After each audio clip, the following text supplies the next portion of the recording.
Let me say this in the most honest way possible, and I want you to really hear it, not just listen to it. If you are in a toxic relationship and you cannot leave, that does not mean you are weak. It does not mean you are foolish, and it absolutely does not mean you enjoy being hurt. Most people think staying means choosing pain, but in reality, staying is often the result of a brain that learned how to survive a long time ago. You see, when people look at your situation from the outside, everything feels very simple to them. They say things like, "Just leave. You deserve better. Why are you still there?" And every time they say that, a small part of you feels even more ashamed because you are already asking yourself the same questions every single day. The problem is, knowing you should leave and actually being able to leave are two completely different things. Inside, you feel stuck. Not physically, but emotionally. You feel pulled in two directions at the same time.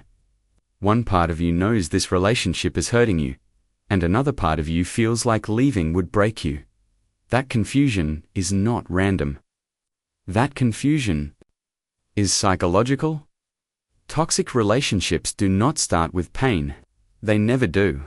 If they did, no emotionally aware adult would stay. They start with connection. They start with intensity. They start with feeling deeply seen and chosen. In the beginning, this person feels like home. They message you constantly. They show interest in your thoughts, your past, your emotions. They make you feel special in a way that feels rare. And your brain reacts to this very strongly. Chemicals like dopamine and oxytocin flood your system. These are the same chemicals responsible for pleasure, bonding, and emotional safety. Your nervous system starts associating this person with comfort and reward.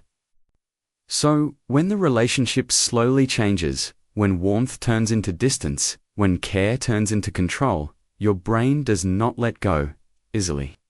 It keeps chasing the version of them that existed in the beginning. You are not missing who they are now. You are missing who they were when your brain first felt safe with them. Over time, something very powerful forms.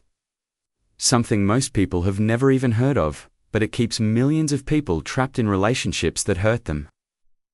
It is called a trauma bond. A trauma bond forms when love and pain exist together in the same place. When someone hurts you, then pulls away, then comes back with affection, your brain becomes confused. The pain hurts, but the relief feels even stronger. That cycle trains your brain to wait, to hope, to hold on. This pattern works the same way addiction works. Not because you are addicted to the person, but because your brain is addicted to the emotional relief that comes after pain. So when you think about leaving, your body reacts as if something dangerous is happening.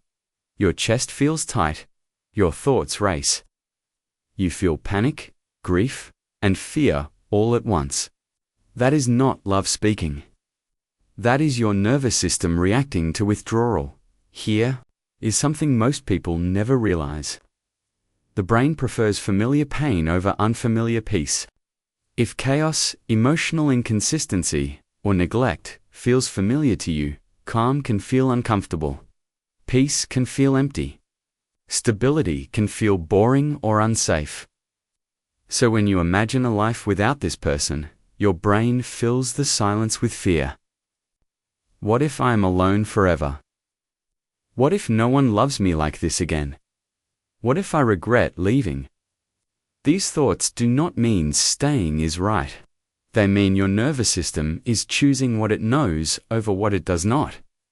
For many people, this pattern did not start in adulthood. It started much earlier. If you grew up in an environment where love was inconsistent, where affection had to be earned, where emotional needs were ignored or minimized, your brain learned a very specific lesson. It learned that love requires effort, patience, anxiety, and self-sacrifice.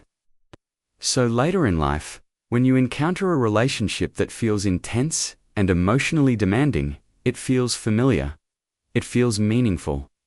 While a healthy relationship, one that is calm and consistent, might feel empty or unexciting.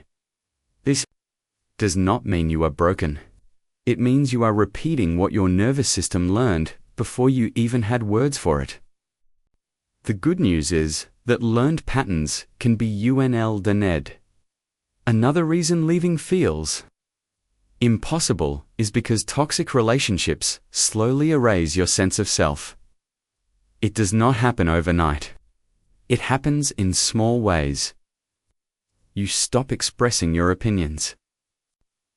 You start adjusting your behavior to avoid conflict. Your mood becomes dependent on theirs.